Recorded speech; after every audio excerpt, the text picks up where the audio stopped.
Hello, adventurers. My name is Chance. Welcome to my spellbook, and thank you so much for tuning in to the sixth episode of our half-elf subrace series.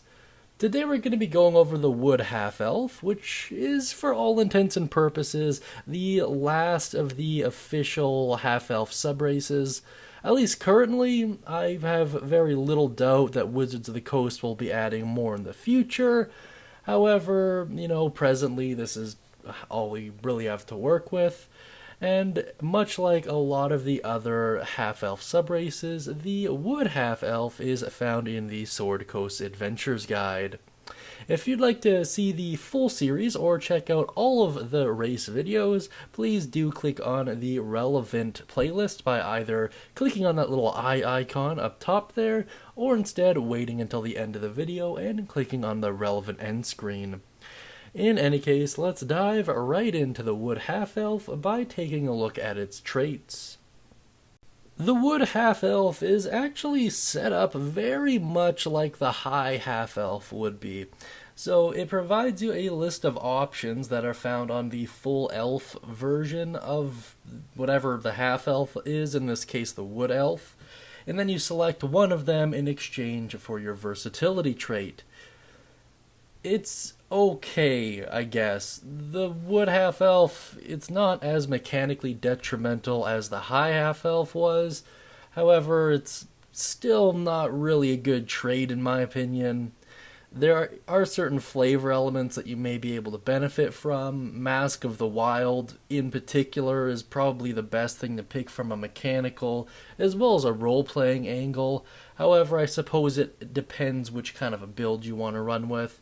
However, an extra 5 feet of movement, it's not going to make or break most builds, and weapon proficiencies are cool and they're really interesting for certain builds. However, the classes that they synergize best with already have access to these proficiencies, so it's like, outside of flavor, there are better things to go with, at least more times than not.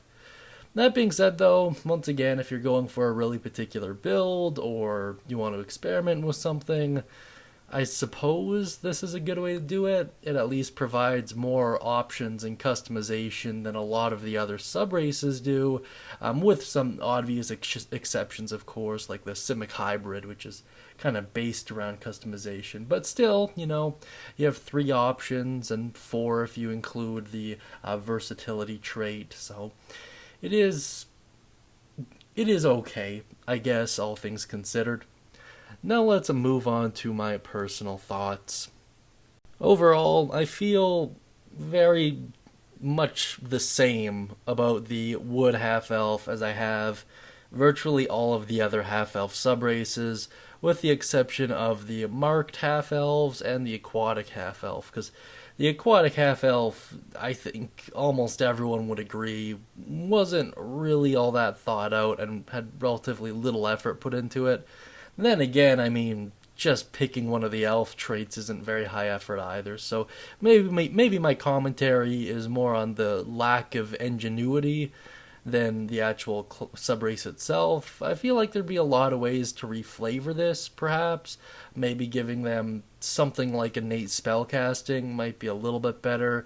Things like Shillelagh or Druidcraft, like lower level spells, but still quite useful for a variety of builds. Something like that would make a lot more sense than what is currently provided.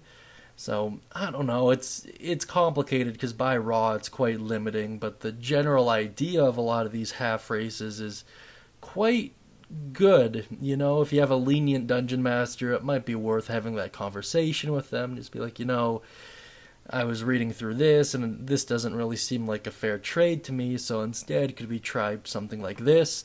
Like, it'd be a relatively easy conversation to have at a session 0, and most dungeon masters I know would be pretty okay with something like that, as long as it was well thought through, so that is something you could try, I guess, but by raw, you're better off just picking the subrace in name only and sticking mechanically the exact same with the just base half-elf.